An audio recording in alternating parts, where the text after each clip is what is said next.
If you're following in the Kihat edition, we're page 177. I'm following at Chabad.org. Oh, okay. Yes, that works too. Chapter, anybody know? 4.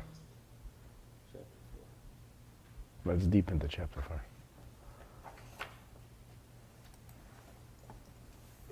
Part number?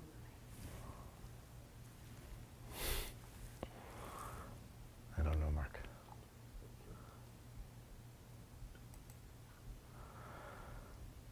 All right. Sorry for the delay. We had some technical problems.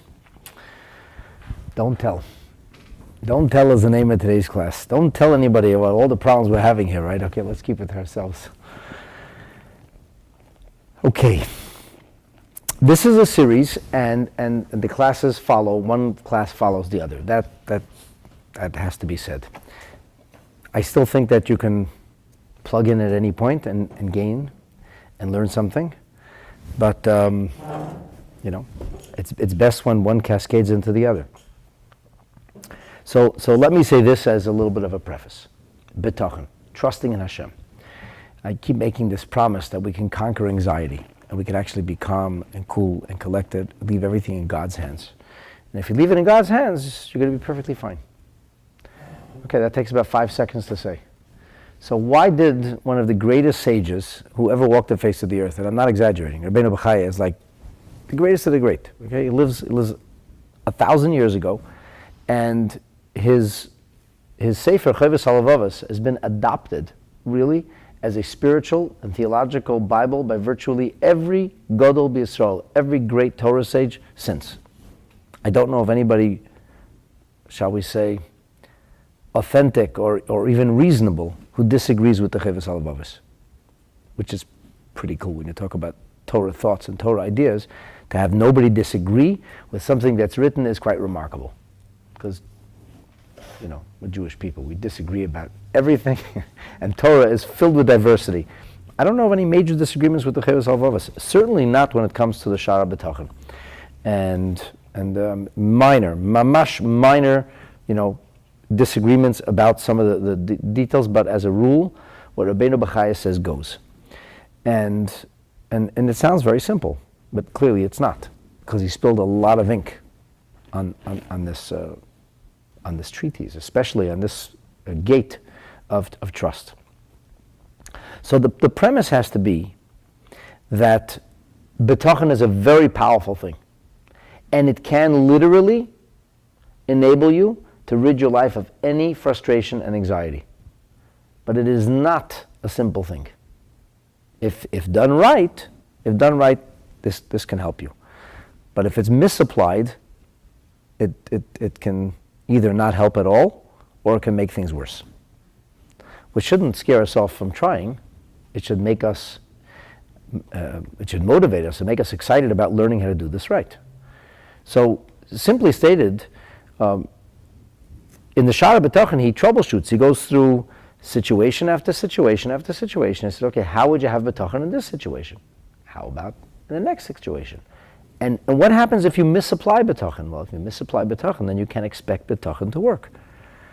It has to, like we were talking about this, Dimitri, right? You said this, the simplistic stuff. Guys putting out 5-minute little Bitachon bits. I mean, powerful, but between me and you, some of the things you told me this morning were ridiculous.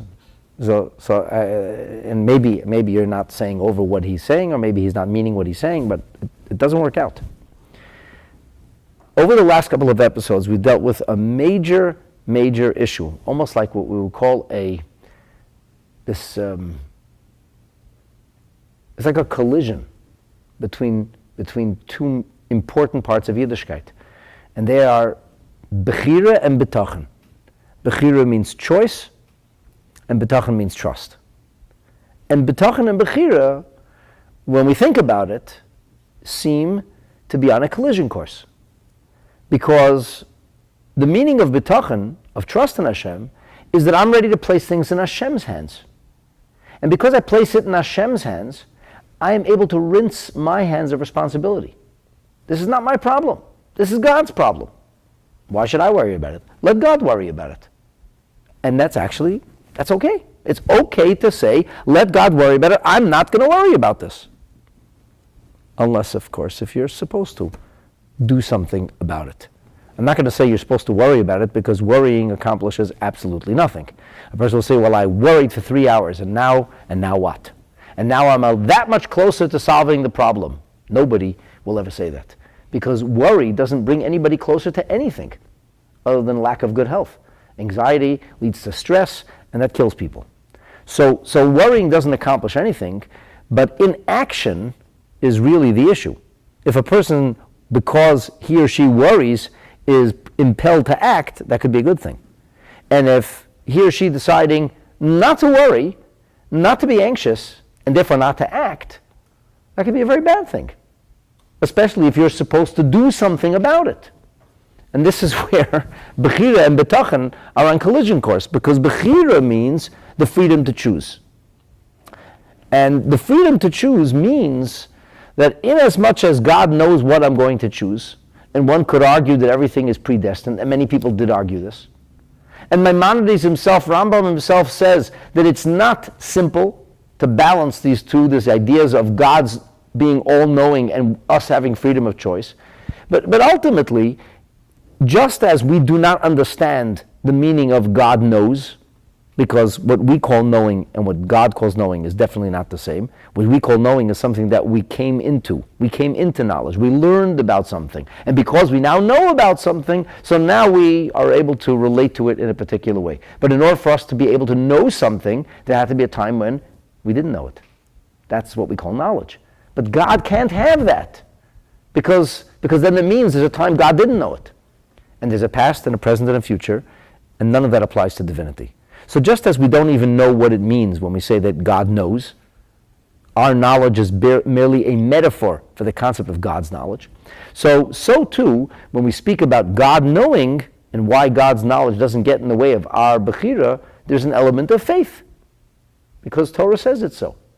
And when we're expected to make the choice, then we're expected to make the choice. And we have to act. And if we don't act, that's a problem. Inactivity is a form of sin. There's sins of omission, sins of commission. Here's an inactivity that everybody should be able to relate to. A person is drowning. You can save them. Can't be bothered. Wearing my nice alligator shoes, I'm going to jump into the water now? You got to be kidding. And anyway, I have an appointment in a half hour. I can't be bothered. He didn't do anything. That's the problem. What happens right here in this country if a physician drives by an accident site, but he can't be bothered because he's booked for a golf game? So what do you think? Like, I don't have a life, he says? I may be a physician, but I'm playing golf today. I would say, hello, you're a physician. You took a Hippocratic oath. There was a person there dying. They needed a doctor. I understand you're playing golf, but if you're a physician, just by virtue of receiving that designation and making that commitment, you are, by extension, to a certain degree, relinquishing your own private freedoms. By being a physician, you're obligated to do whatever you can to save a life. And the doctor would say, well, I didn't do anything. You can't fault me for doing anything. I just couldn't be bothered. He could lose his license for that. I think everybody understands that. So if something leads us to inactivity, it's a problem.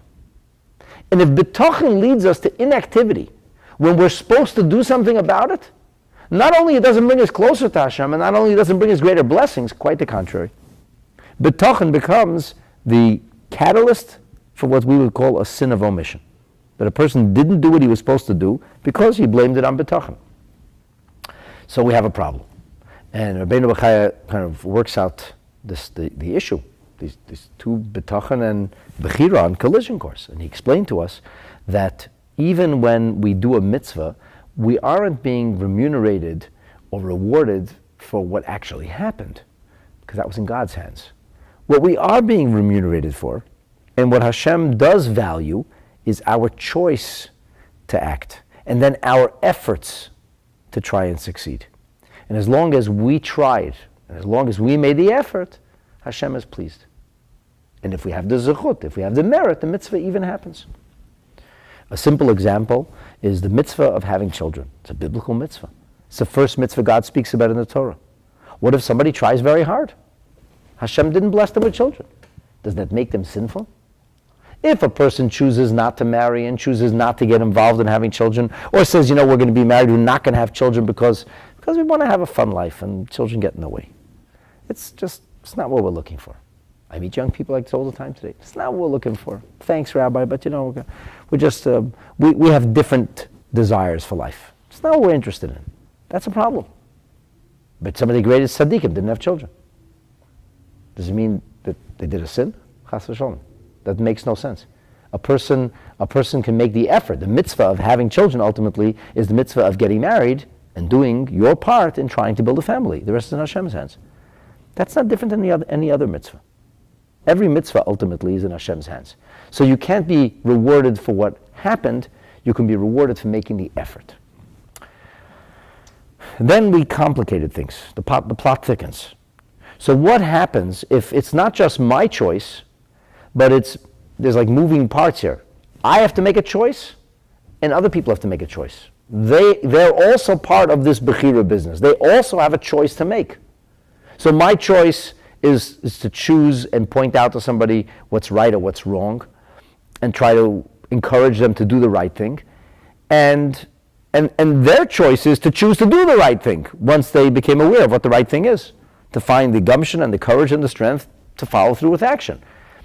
And I can't make that choice for them. But what happens if I explained it to them and I clarified it for them and I showed them the way and they didn't choose to follow the advice they got? Did I do something wrong? So a person will say, look, I'm going to do my part and the rest is in Hashem's hands. And Bechira, freedom of choice, says, no, actually that's not true. It's not in Hashem's hands. It's in the other person's hands, because they have Bechira. So in our previous episode, we dealt with this. And here Rabbeinu Bachaya goes a lot further. And he made Bitachon pretty challenging to be able to attain. He said that if a person is going to try and influence somebody else, then he has to do so with absolute sincerity. And he has to do so for the right reasons. And he shouldn't be looking for honor, and he shouldn't be looking for fame, and he shouldn't be looking for notoriety, or any kind of payback. He shouldn't be asking for anything. And he certainly shouldn't try to lord over people. Because if he does any of those things, you cannot say, well, I tried my best. I went over to that person who was sinning and I said, you're sinning, you're going to go to hell. And the person said, am I really? Oh yeah, you're done. And the person said, jump in the lake. And they chose not to do the right thing. And I'm like, haha, I'm good, because I did the right thing. I yelled and screamed at them. Well, actually, you did a terrible thing. All you did is turn them off. You judged them. You spoke words that were harsh to them. If there was any chance of them doing the right thing, now they're definitely not going to do the right thing. And guess whose fault it is? Mine? I have Bitachon. How can it be my fault? I left it in God's hands. And God will say to you, I left it in your hands. I put you in that situation so you should be able to positively influence somebody, and you dropped the ball. Instead of doing your part, you did no part. You chose not to act, and all of a sudden, you're making God responsible. I said, I put it in God's hands. I did my part, and that's it. I'm done. I don't have to do anything else. That makes no sense. That would be like a person who chooses to go to the physician, not because doctors bring healing. Hashem brings healing. So he goes to the doctor. And the doctor tells him to take the medicine. Does he take the medicine? No, of course not. Why should he take the medicine? He went to the doctor. Torah said go to a doctor. I went to a doctor. Yeah, Torah also said listen to the doctor. Well, that's already too much. I had to do my part. I went to the physician. That's good enough. The physician said, take this medication, take it every 6 hours, and take it with food. Did you take it every 6 hours? I take it every 6 days. Take it with food? Couldn't be bothered. So you didn't do your part. So in the same way, when you're trying to influence somebody, if you're not prepared to become what we would call selfless and sensitive and clued in to what somebody else needs, you may not succeed, but it may not be something you can put onto God. You may have to assume responsibility for that lack of success. So that's kind of what we said till now. And Rabbeinu Bachaya said, and we learned this is in our previous episode, we said, once you do these things, achar kach yivtach Eloho Elikim. Now you can comfortably relax, you can rely on God. I have no more anxiety. I know I purged my heart of any acrimony and anger and animosity, and I did this in the purest, noble, most selfless way. I did my part. I did my part. Once I did my part, the rest I leave in Hashem's hands. I am not going to worry and be anxious anymore. That's okay, he says. That makes sense. That's Bitachon properly applied. And here is where it gets really wonky. And I've been breaking my head over this. I don't even know that I really understand this, but I'm teaching this class tonight because I have to. Because if I didn't commit to teaching this class tonight, I actually would not be teaching it. Because I don't know if what I'm telling you is right. I don't know. Okay? I hope. I tried. Hashem gave me a funeral today and took a lot of my time up, so with whatever I had, I tried my best. Rabbeinu Bachaya here seems to go off on some kind of tangent. If you're following along in the Kiyat edition, so in the Kiyat edition, at this point we'll be on page 176. It's chapter 4, and he says, after having told us how we should view the person and how we should enable to try and influence a person, then he says, V'yizoher, you should be really careful, like scrupulous, Kifi yacholtai, to the best of your ability, B'chol zeh and all this, Lehastiroi, to conceal it. Conceal your actions to the best of your ability. In other words, don't tell. Don't go telling everybody what you did. Keep this under the radar. Conceal it mimisha ein tzarech lo lahidiyah. Hide it, conceal it from anybody who you don't have to tell. Why? Why do I have to hide it? Well, first of all, sometimes you have to tell somebody. So, for example, if I'm trying to influence somebody in a positive way, and I just spent a lot of time giving them a pep talk and explaining things, and I know they're kind of jittery, and they're going to be meeting somebody this afternoon, probably a good idea to say, look, call up this other person and say, I spent a lot of time with this individual. I told him such and such. I did these kind of things to try and help. I know you're meeting with him this afternoon, and he's probably going to be jittery. Listen, do me a favor. I invested 6 hours in this. I really, really tried to help this person. Don't blow it. So I didn't hide what I did. Now everybody knows, or this other person knows that I spent 6 hours. Did I have a choice? So he says, we're talking about you have to hide this from anybody who doesn't need to know. So the whole world doesn't need to know. You don't have to post it on Facebook or tweet it out or go tell everybody, I spent my afternoon, I was talking to such and such a person and I was trying to such and such a person. What are you telling everybody for? So don't tell anybody. Why? So Rabbeinu Bachaya says, Ki v'hiyoisoi nistar, because when he does things quietly, he conceals things, he doesn't tell, then he gets more reward than if people would know. So if nobody knows, if you do things quietly and clandestinely, you do things without fanfare, you get more remuneration from Hashem than if you do it with fanfare. So, I'm just going to tell you, I'm learning this, and I'm like, I don't understand what he's talking about. Because what does this have to do with Bitachon? Bitachon is this business of relying on God. When it's appropriate to rely on God, and not appropriate to rely on God. You want to tell me that it's good, it's a nice thing to do things anonymously? Rabbeinu Bachaya, it's a great idea, it's beautiful, it's very nice. What does that have to do with the thrust of what we're speaking about here? This has nothing to do with Bitachon. You set the person up, you explain to him what he or she must do in order to be able to rely on God. And now that I'm able to rely on God, he says, hey, 1 second, now that you have that figured out, you make sure to fly under the radar and nobody should know you're doing this. And you don't have to toot your own horn. That has nothing to do, it seems, with Bitachon whatsoever. So this really is bothering me very much. I don't understand what he's saying. And then he says, and that which you can't conceal. For the example I gave before, you have to tell somebody what you did because you want them to pick up where you left off. So remember the principle that we have already prefaced. And the principle is, ki hato'elet v'hanezek lo yiyah min habruyim. Because Neither benefits nor damage can come from any other creature. Nobody can harm you, and nobody can benefit you. Nobody can do anything for you unless God gives them permission. They can threaten, they can have intention. If God doesn't want it to happen, if God doesn't want you to be hurt, nobody can hurt you. And if God doesn't want you to be helped, nobody can help you. Because ultimately, God is who makes things happen. Only God makes things happen. So I'm just sharing with you like my journey here. So by now my head's ready to explode. I have no idea what this has to do with anything. And I have no idea what this has to do with Bitachon. I don't understand this at all.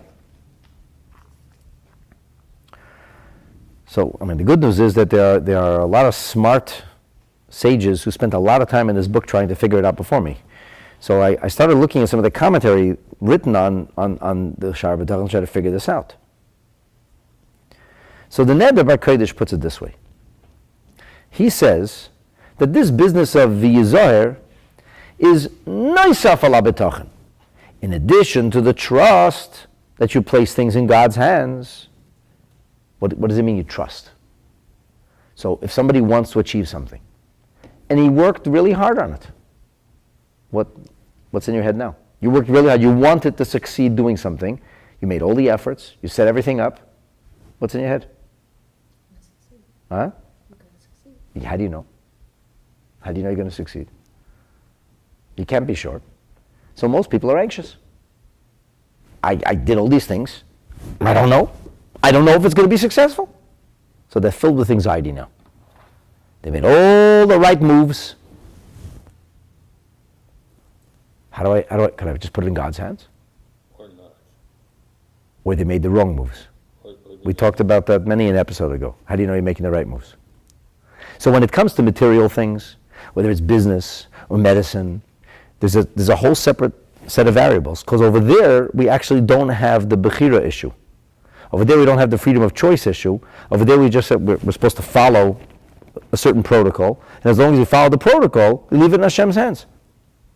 So for example, if I did my search and I followed the medical advice, whether it will or won't work, that's in Hashem's hands now. There's no reason to be anxious at all, whatsoever. If Hashem wants it to work, it'll work. If Hashem doesn't want it to work, it's not going to work. But when it comes to mitzvahs, we can't say that. So this is a real issue here. The issue here is talking about mitzvahs. So for example, let's talk about our specific case. You're trying to influence somebody. It's very important for somebody to do something. Whether it's your child, whether it's your friend, whether it's a relative, it's really important for them to do this, but you don't know if they're going to do it.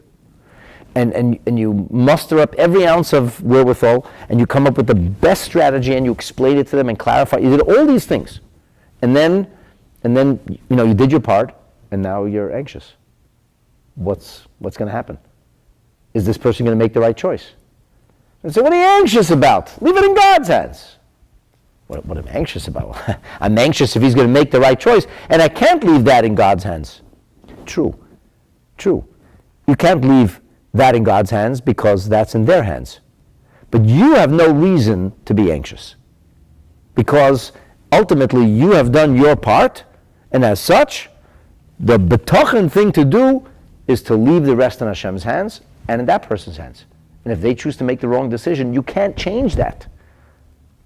God himself, as it were, can't change that because God gave them freedom of choice. God says they're going to have to do it. So when it says that you won't have anxiety, it says you won't be concerned or worried. What it really means is that you have no reason to be concerned or worried. Your anxiety will achieve nothing. And as long as you've done your part, you can safely forget about, just safely stop focusing on it. You are not expected to do anything else. And I just want to point out to you, this is not exactly the same way when it is with material things. So with material things, let's say it's medicine, let's say it's business. I know I did my part, and whatever's going to happen is entirely now in Hashem's hands. And the more I trust in him, the more I rely on him, the better my chances are it's going to work. Because that's how Bitachon is. The more you rely on Hashem, the more you open these conduits for God's blessing. That's how it is in business, in material pursuit. But it can't be that way when it comes to spiritual pursuit in which somebody else has to make a choice. Because if they have to make a choice, and I'm deciding to have bitachon on their behalf, it doesn't really work. They still have the freedom to choose. The moment they lose the freedom to choose, they're not doing a mitzvah anymore. And I have no ability to take away somebody's freedom to choose. So it's not exactly the same as the non-anxiety situation before. The non-anxiety situation before was quite actual. I really have no anxiety. I have nothing to worry about whatsoever. Hashem's got this. Here's somebody else got a piece of this. I don't know what they're going to do. Is it going to help to worry? No. What should I do? I should work on being calm and collected and placing my trust in Hashem.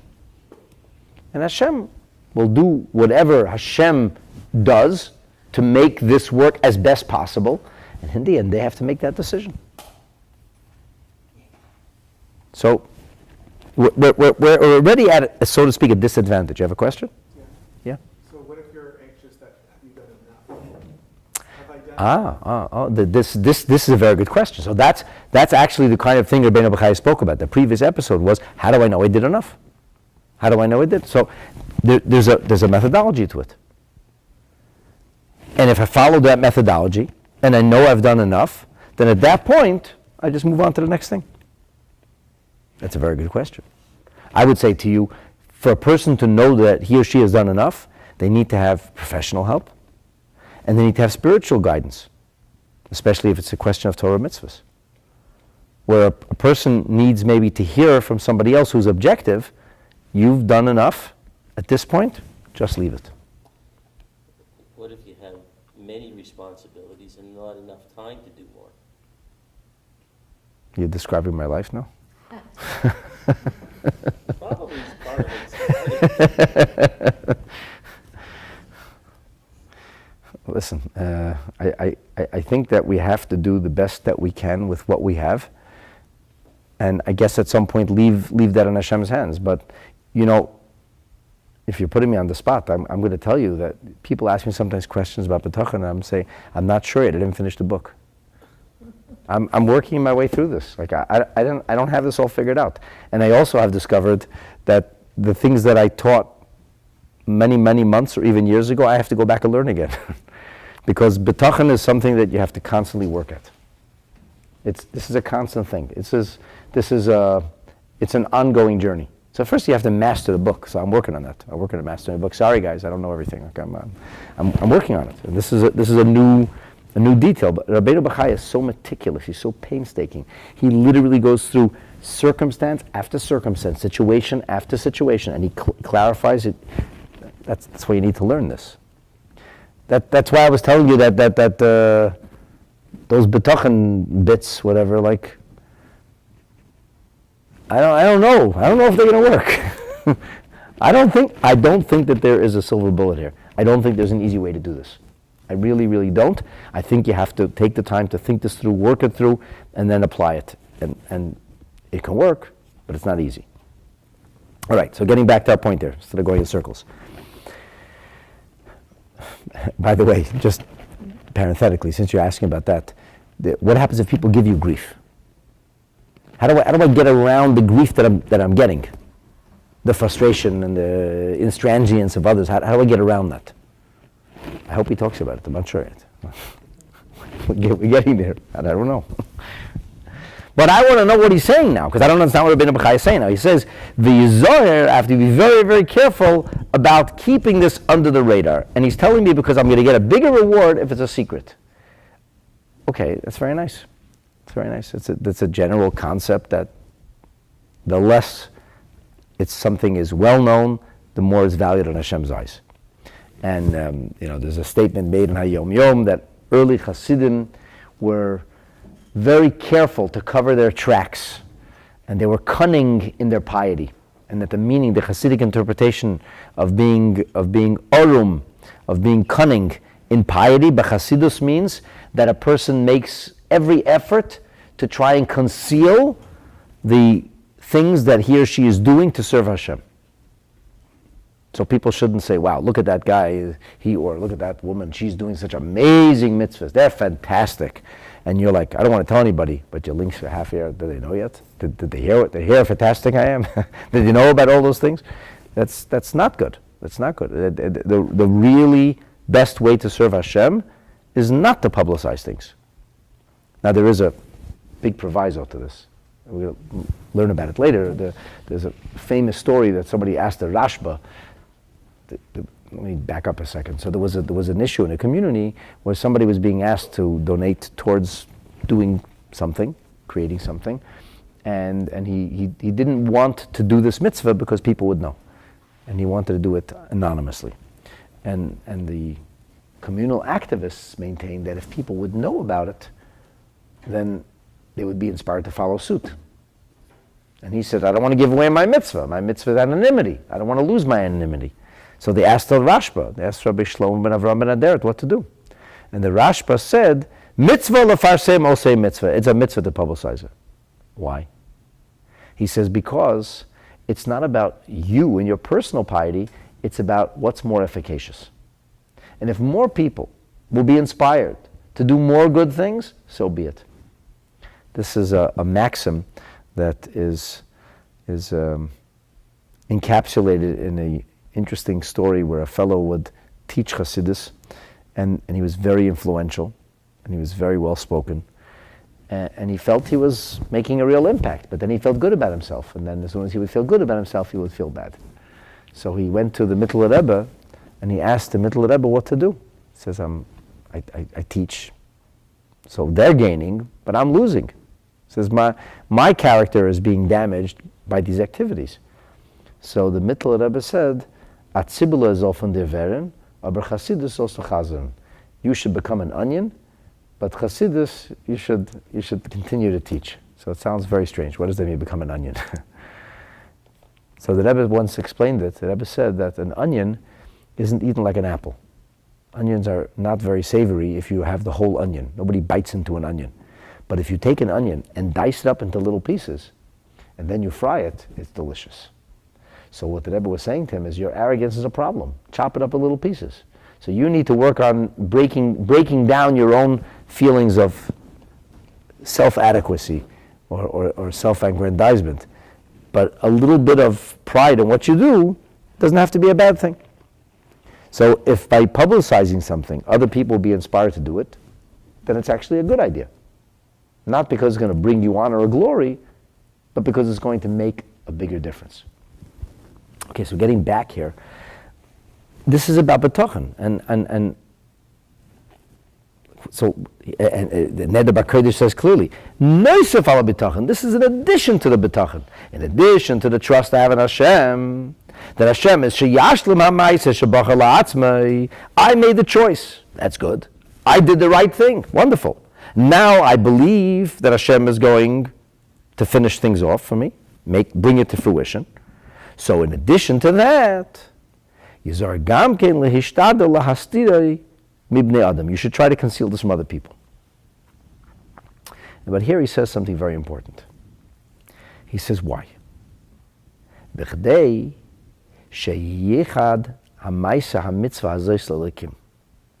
that this act becomes something that's performed for the sake of heaven.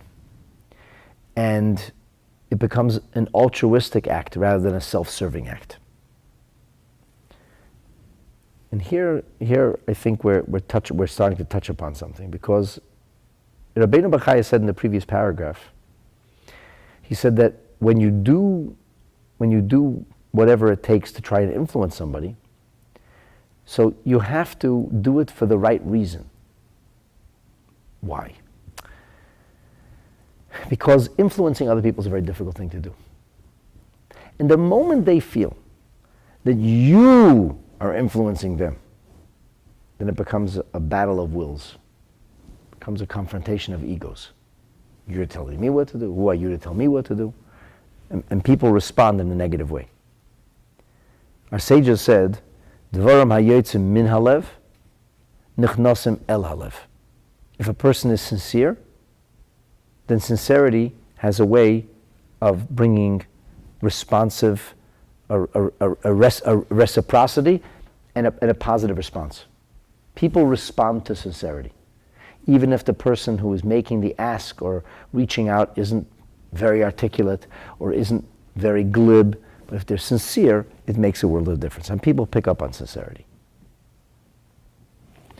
The Rebbe once related that there was a group of people who were activists, Jewish activists, who were dealing with the Tsarist government that was trying to negatively influence Jewish education, to try to take control of Jewish education. And that would spell doom and gloom, disaster for the future. So there was this group of activists who were sent as a delegation to visit with the Tsarist authorities and try to plead the case. And they went to the Chofetz Chaim for a bracha, and the Chofetz Chaim, they spoke to the Chofetz Chaim, and they came back afterwards to report to the Chofetz Chaim. And they reported that in fact they had failed. That they made the request and they stated their case, but they failed. Chofetz Chaim became very agitated, and he said, "Tell me, when you heard that they were not going to be responding to you properly, that they weren't going to be doing what you asked, did anybody faint?" He said, "Did anybody like go into a dead faint?" And they said no. So Chofetz Chaim said, "That's why you weren't successful. If it was so important to you, you would be successful." They had to sense how important it was. If you would go in with this idea that failure is not an option, and this is like life and death itself, it would elicit some kind of response, a proper response. And the truth is, we all know this. We all know in life, somehow you know when somebody's sincere, or at least you think you know when somebody's sincere. And sincerity has a way of touching us. So the question then is, how do we achieve this? And I think this is the issue. This is the issue here. So it's so important for us to be sincere about it. And if it's so important for us to be sincere about it, then it would kind of go without saying that we shouldn't be publicizing this. Because if we're publicizing it, then we're not motivated by sincerity, we're motivated by self-glory, or motivated by reputation, or motivated by honor, or motivated by something that's going to come to us as a result of those efforts. So I think this is why after he says, "Va'achar kach yivtach," he comes back and he says, and be really careful not to spread this far and wide, not to publicize this, because when you do it quietly, you're getting a bigger reward. I'm going to suggest that he doesn't mean you're getting a bigger reward per se, but rather that it's more valuable, it's more meaningful. Obviously, something which you get paid more for is more value. You get what you pay for.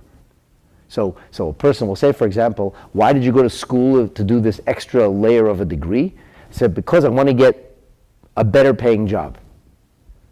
That doesn't mean that a person who went to school, at least it shouldn't mean that a person who went to school to get a better paying job and now has more wherewithal or greater professionalism, so presumably from going to school, so they're going to get a better job because they went to school.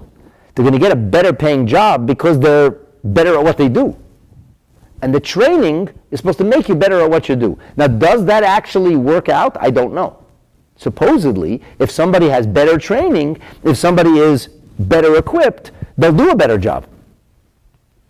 So the greater salary is commensurate to the greater ability. It's not because, well, I'm going to get more money this way. No, I'm going to be doing a better job this way. And because I'm doing a better job, one of the ways you quantify a better job, if it's a job, then people pay for professionalism. Not always and not in everything, but that's one method of quantifying whether something is more meaningful, whether something is more valuable if you're paying more for it. So when he talks about schar, the issue here is not reward, because this is not a book of reward. He didn't mention even once yet in this entire Sha'ar HaBitachon, I don't remember once reward being mentioned. Maybe in the beginning. I don't remember it right now, certainly. So why is he suddenly talking about reward?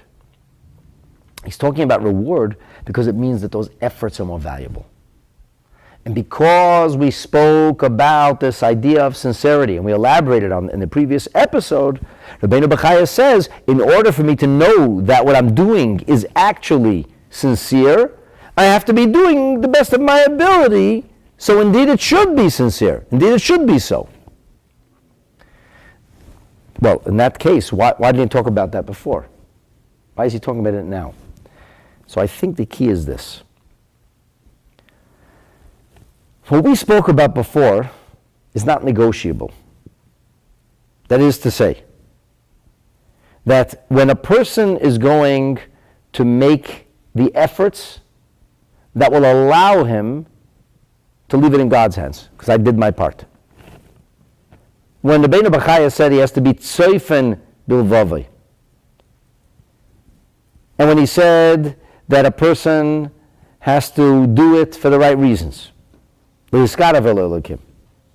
when he says it's loy liknois shem v'kavod, it's not to try to burnish a reputation or acquire honor. And when he says loy lekaves hagmul mehem, not in anticipation of the reward you're getting, which of course sounds ridiculous because now he's talking about a greater reward. He said before, don't do this for a reward, and now he's saying getting a greater reward. That sounds like a contradiction. So I think what he's saying is this. These things, what we talked about in the previous episode, are not negotiable. If you want to place Bitachon and Hashem, you want that freedom, so to speak, you want that freedom to say, I know I did my part, then you actually have to have done your part. And then, as you correctly asked, how do I know I did my part? It's a good question. Because if I didn't do my part, I don't have the privilege of throwing it into God's hands. I have to know I did my part. I have to know I did the right thing. And that's not negotiable. The question is anonymity an absolute requisite? Is the only way to do this effectively to do it anonymously? And not always is anonymity possible. It's not always possible not to let. Sometimes people need to know what you're doing. Sometimes that's important. Sometimes that's part of the activity. Part of what you're doing is people know what you're doing. Is the language he uses talk about publicizing in the broad sense? Or is it to, no matter how you're going to say something to somebody, that's the problem? Why does it have to be one or the other? Because broad sense could be more ego. But You're telling people what you did. You're making the assumption that publicizing this in a broad way is definitely a bad idea. Telling a few people might be effective. I'm going to suggest to you that sometimes doing something in a very public manner makes it effective. That's how it's effective.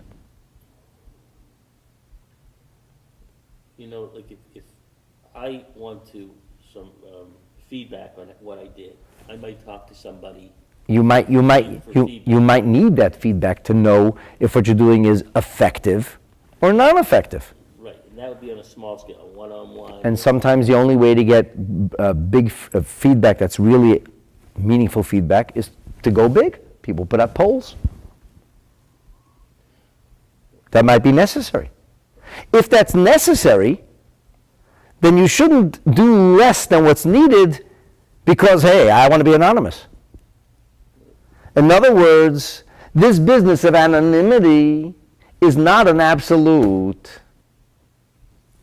And I came to the clarity from what the Neder B'Kodesh is after.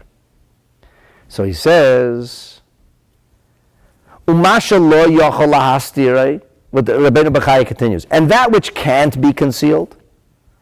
Why can't it be concealed? Because that's just the nature of certain things, that if you're going to do what it takes, it can't be concealed. It's going to have to be done in an open fashion. Let's say there's a movement afoot in society which is profoundly un-Torah and unhealthy, and you have to try to do something to change it. So you can't do it anonymously. That's not going to work. Let's talk about a practical example. The practical example is that in Ontario today, it is fully legal to choose to die. And it's getting worse.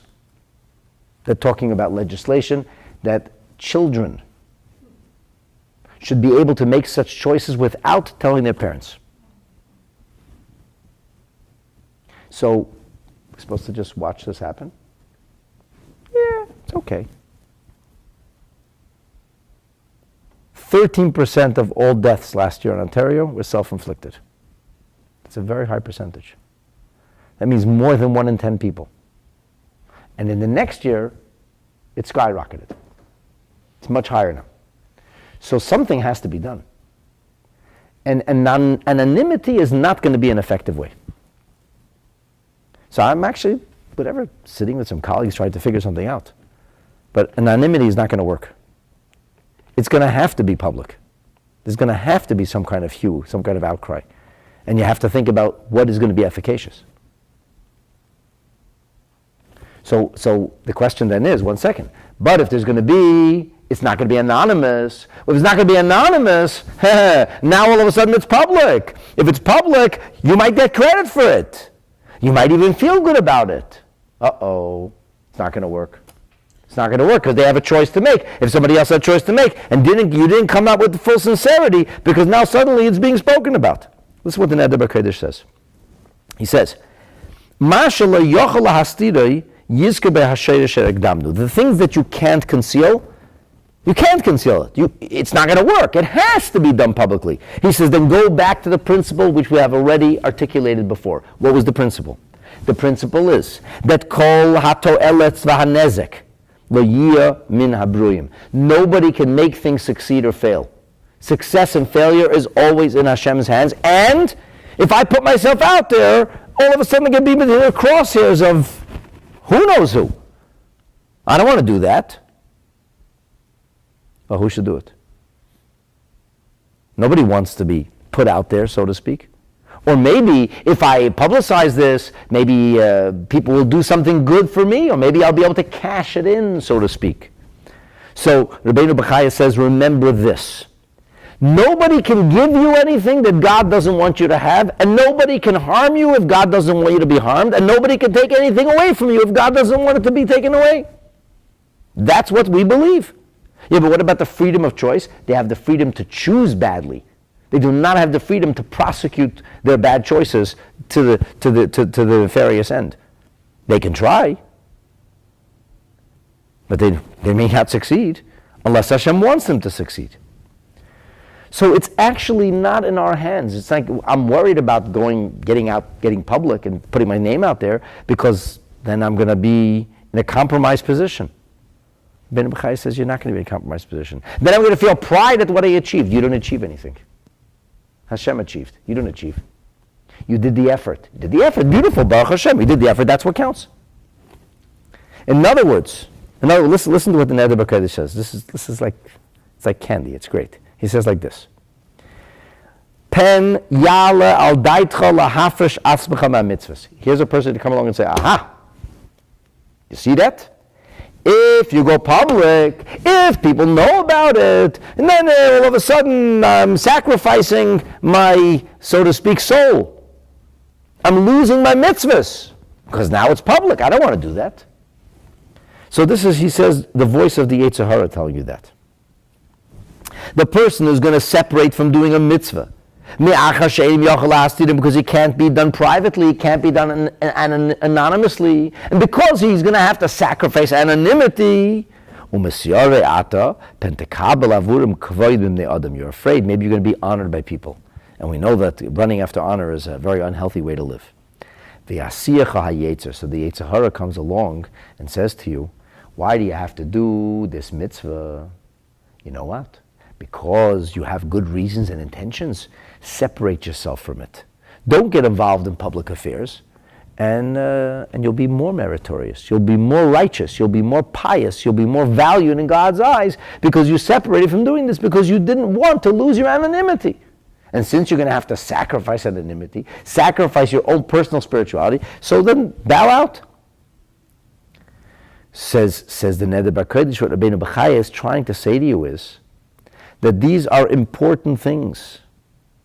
And even though a person is going to say, well, they're important, but it's better that I should distance myself from honor. And if I get involved, I might get honored. And if I get honored, the honor is a terrible thing. So I don't want to have any honor. So therefore, I am preferably not going to do a good job, not going to get involved, not going to get my name out there, because then something might come back to me, and then it's like a mitzvah, he says, haba ba'avera. It's a good deed that comes by virtue of a sin. This is a concept in Torah, that if a person does a mitzvah via a sin, it's not really a mitzvah. What's a simple example? A person steals a lulav and esrog to do the mitzvah of lulav and esrog. Mitzvah haba ba'avera. He stole and then did a mitzvah with it. He stole somebody's money and gave tzedakah. In the West, he's a big hero. His name is Robin Hood. In Torah, he's a sinner. He's a thief. And then he uses the metaphor, you know how it is with the coals, when coals are lying, just they're going cold, and somebody comes with a poker and stirs up the coals, and all of a sudden everything is, says, that's what's going to happen. You're going to stir up a tempest. What do you need it for? For this, Rabbeinu Bachaya comes and says, of course it's better to be anonymous. Of course that would be the ideal way. Of course, if it's possible, you'll be most effective if people don't know you're involved and if you don't have any kind of fame and notoriety from it. Of course, that's a good thing to avoid. Of course, that makes it more valuable.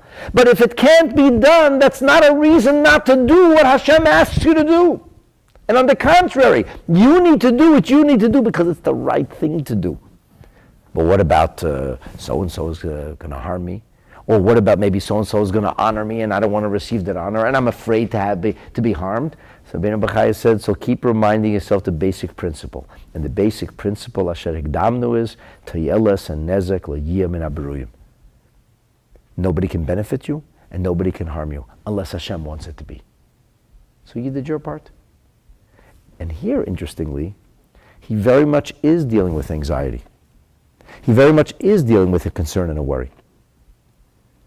Even more so than before, because a person says, I'm anxious about this. What if I do the right thing and then I suffer as a result of it? Rabbeinu Bachaya is telling you, we don't believe that. As Torah Jews, we don't believe that anybody can do anything to you. Or what if I'm going to feel really good about myself if this succeeds? And now I'm going to become an arrogant person, and now I'm going to become a self-aggrandized individual because I achieved this great thing. Rabbeinu Bachaya says, why? It's not you anyway. If you succeeded, you didn't do it. HaKadosh Baruch Hu did that. You made the right choice. It's all you get credit for. And in doing so, what he's really doing is, he's emphasizing that whilst anonymity is important to maintain if and when possible, and it does certainly add value to our avodat Hashem and to a mitzvah, whilst it adds value, it is not what we would call an absolute requisite. Fly under the radar if you can. And if you can't, or the things that you can't publicize, the Neder BaKodesh puts it very, very beautifully. He says, suppose a person is misyore atam min hakavod. You're afraid of honor. Honor can do things to you. You know, I never saw this printed, but I heard it from my father, that when the previous Rebbe came to the United States in 1929, he received like inordinate honors, crazy respect and honor. I mentioned it on Shabbat a little bit. Wherever he went, there was thousands of people that would come to greet him, and he had police escorts and traveled across the United States. He was the hero of Jewish resistance then. You know, like the communist beast was crushing Jewish life in the Soviet Union. The Soviet Union was enormous. They were controlling the lives of 180 million people at the time. And one man defied the Soviets. And he almost died. And then he was released miraculously and he came back to health. And then he came to the United States. He was a celebrity. So I heard this from my father, that the Frierdiker Rebbe hardly ate during that time. He literally barely ate. So he was asked, why is he starving himself? Why is he avoiding food? And he said, he said, I'm trying to starve the honor. Starve off the honor, so to speak. That the honor shouldn't get to you. So in order that the honor shouldn't get to him, to remain humble, he wasn't eating. It's an avodah maybe of a tzaddik. I'm not saying that regular persons do, but even a tzaddik, like, honor could get to you. And if people give you all kinds of esteem, and it could get to you. So a person says he's genuinely afraid of this. He doesn't want to do these things because it might bring him honor. And if it brings him honor, he's in a dangerous place. So misyarim and hakavod. And he says, we know that pursuing honor is a terrible thing. So the Neder B'Kodesh says, what Rabbeinu Bachaya wants to remind you when he talks about Yizkar HaSheresh Asher Ikdamnu is that the concept of honor, real honor that comes, is because people respect a person who is sincere. People respect a person who is righteous and doing things for the right reason. That's ultimately why people respect a person. And that, he says, is people could say, who would be more appropriate to do, for example, such and such a job? Who could we trust more? And therefore they'll want to transfer responsibility to him and trust this person, and people might appoint him to various positions. But he said, ultimately, the ultimate purpose of that honor is that he can become more influential insofar as Yiddishkeit is concerned. So if that's what it takes, so be it. If he's a celebrity, and because he has a celebrity status, he can inspire more people to live in a holy way, so be it. So be it. Should he look for that celebrity status? Of course not. It's an unhealthy thing. Should he shy away from it if it follows him? Rabbeinu Bachaya says no. And keep reminding yourself, it has nothing to do with you. The success that you achieved comes from HaKadosh Baruch Hu. And you're merely given now a new opportunity to be more effective insofar as doing the work that Hashem has given you. And if you're able to utilize that trust or that esteem or that respect or that honor that people are affording you, you're able to utilize that to benefit people, you lost nothing in the exchange. On the contrary, you became more meritorious. You're able to accomplish more as a result. And he says, the Neder B'Kodesh says, Zeh hatachlis mehakavod. The person looks at the honor. What's the sum total? What's the tachlis? What is this about? It's about being able to achieve more for Yiddishkeit. It's not about you altogether. And if you can manage to make sure that it's not about you, you'll have no problems. And that's why he says, the only way to really avoid the success getting to your head is to remember that it's a gift from Hashem. What if somebody is going to be jealous of me? What if somebody's going to try to harm me? What if somebody's going to try to curry favor? Nobody can do anything that Hashem didn't decide they can do. So if I live with that kind of faith, I don't have to be concerned about this. He finishes off by saying, Asay es sholcha, you do your thing. Ha-mitzvahs ha-nishkarim, the mitzvahs we talked about. But what if I can't conceal it? So you can't conceal it. Don't flatter people. Don't be dishonest. Don't be what we call grandstanding, and don't try to play any games. And don't be afraid of anybody. Ki yesharim darchei Hashem, you must believe that the ways of Hashem are upright. The Tome Levanon adds a very interesting point. He said some people are ready to do things as long as nobody knows it's them because they're just afraid. They're afraid of being hurt. They're afraid of getting their name out there. They're afraid of nefarious things. So Rabbeinu Bachaya says, instead of being afraid, have proper bitachon. And proper bitachon means that HaKadosh Baruch Hu ultimately calls the shots, and that nobody can do anything to you, even if they want to. So it's, again, along these lines. I don't understand how else you can, what other pshat you can say here. I don't understand what does that have to do with bitachon otherwise. But this, I don't know, this seems to make sense. It seems to add up. It seems to be the way the Mefarshim understood this. And the the thought that one should not do the right thing because maybe it'll be noticed or noted, or maybe I'll be putting myself in the public eye, and as such, it'll detract from me, that thought is something that has to be perished. That has to be put aside. And the way we're able to do that is by constantly reminding ourselves of this Sheiresh Asher Ekdamnu. So it's kind of like, don't put yourself in the public if it's going to increase your ego. Don't look for it. Don't look for the publicity. Don't look to tell everybody about your mitzvahs. You know, there was I don't know if this is true, but there was a certain family that supposedly was donating a wing of a public building, and there was negotiations between their lawyers and between the organization about the wattage on the sign on the building that their name would appear, which is pathetic. I thought it was pathetic. Like, from how far away at night will they be able to see your name? Seriously? Like, and the lawyers had this as like a negotiation thing before I give the check. So it's actually sad. It's sad that it boils down to that. But at the same time, if the notoriety is needed, then it's needed. So it's very interesting. The Rambam says in Hilchos Matnas Aniyim, in the laws of tzedakah, the Rambam says in the 10th chapter, and this is halacha 8, he says, Hanotein tzedakah la'aniyim, a person who gives of his or her affluence to the poor. V'lo yoda leminosan, v'lo yoda ha'ani mimilakach. So he knows there's poor people. He finds a way to get the money to the poor people. They don't know who their benefactor is, and he doesn't know who he or she is helping.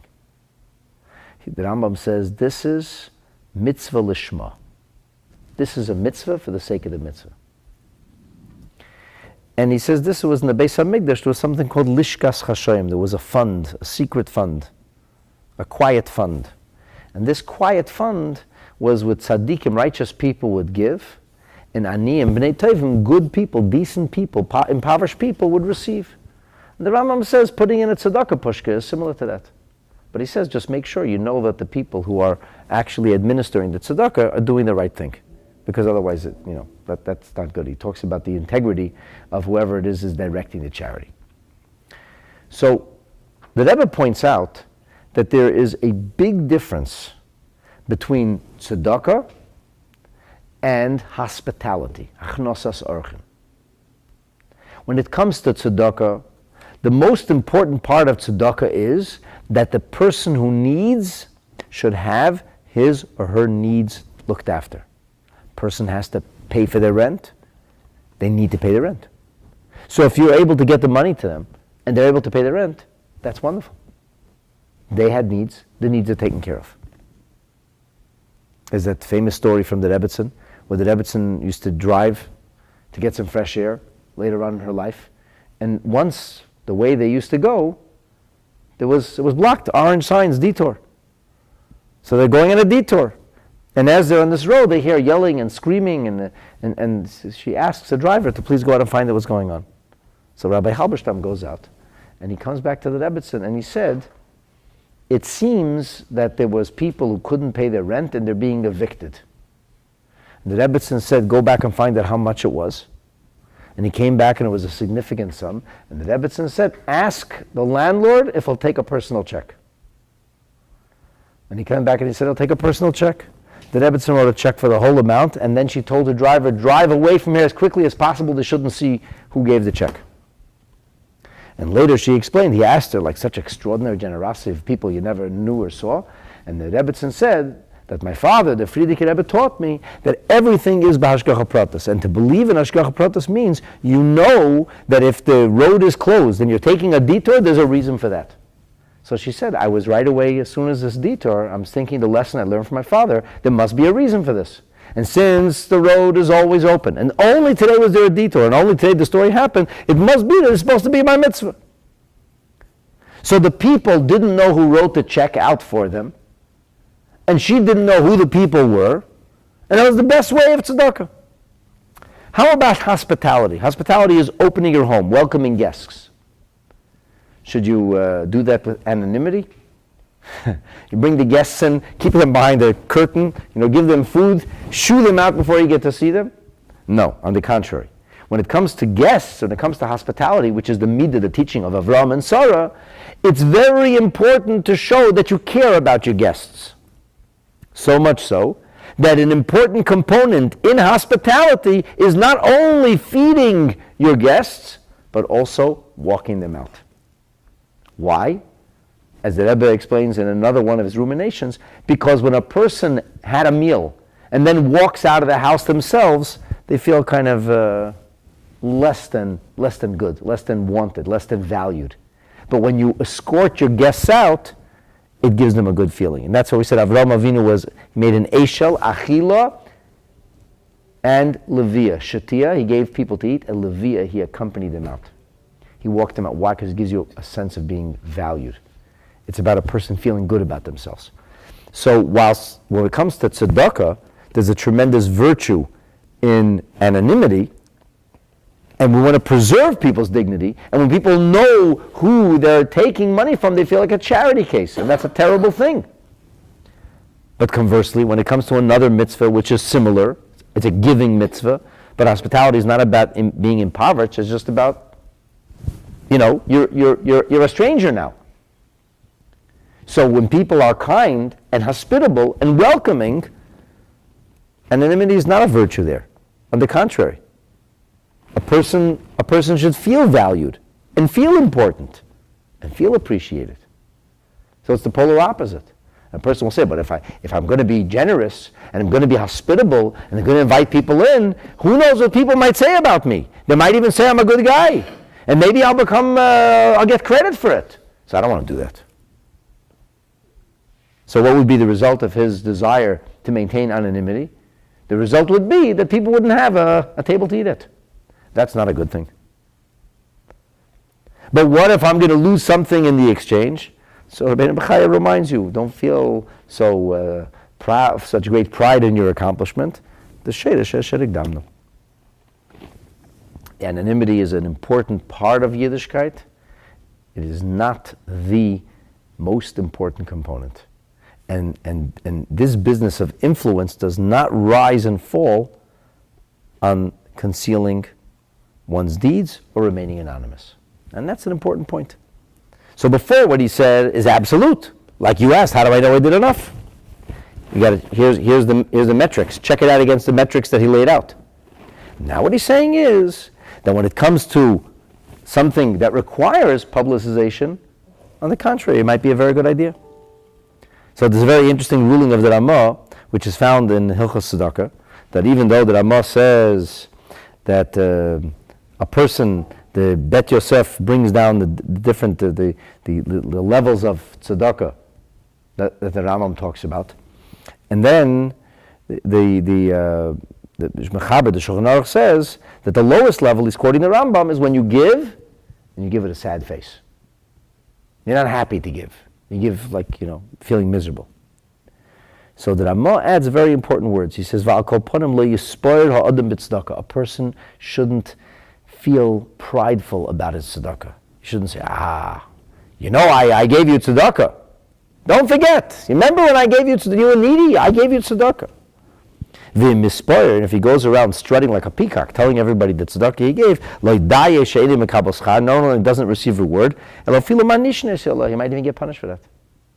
So when it comes to doing that kind of thing, you definitely should fly beneath the radar. However, the Ramah says, if somebody donates something to a shul, for example, a public space, he's allowed to write his name on it. Why? It should be for a memory. And then the Ramah says, and the Taz comments, and he says, why is it Roy? Why is it good to do that? He says, because, if something has somebody's name on it, then people will respect it, and it will be used for the reason it was given.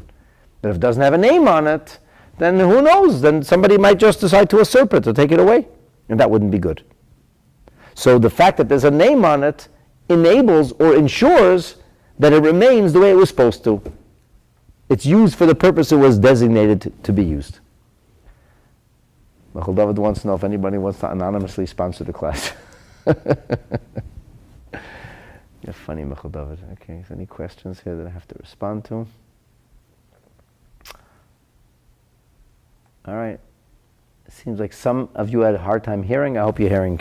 Hope you kind of heard. So anyway, that's the upshot here. So this dovetails very much into doing your part, and here's an element of your part which doesn't necessarily have to be done, and it doesn't get in the way of bitachon, as long as one remembers that in the end, whatever success or failure is in Hashem's hands, and as long as one remembers that nobody can do anything to you unless Hashem wants something from good to bad. And when you live with that kind of faith, you're able to place your trust in Hashem, and you're able to move forward, and with Hashem's help, everything lands exactly where it's supposed to. And Bezrat Hashem, in our next episode, we will conclude the overview of this unique kind of collision of Bitachon and Bechira. We'll finish it off, we'll call it the soul of success. And then from there, we're going to move on to the concept of reward and punishment, as is talked about in Torah, and how all of that fits into the concept of Bitachon. Thank you for joining. Sorry for our late start. If you haven't yet, please subscribe, enable notifications. There's nothing wrong with getting this out there. That's the only way people are going to learn Torah. And I don't know if this is going to work, so we'll try. Look at that, it worked. Okay.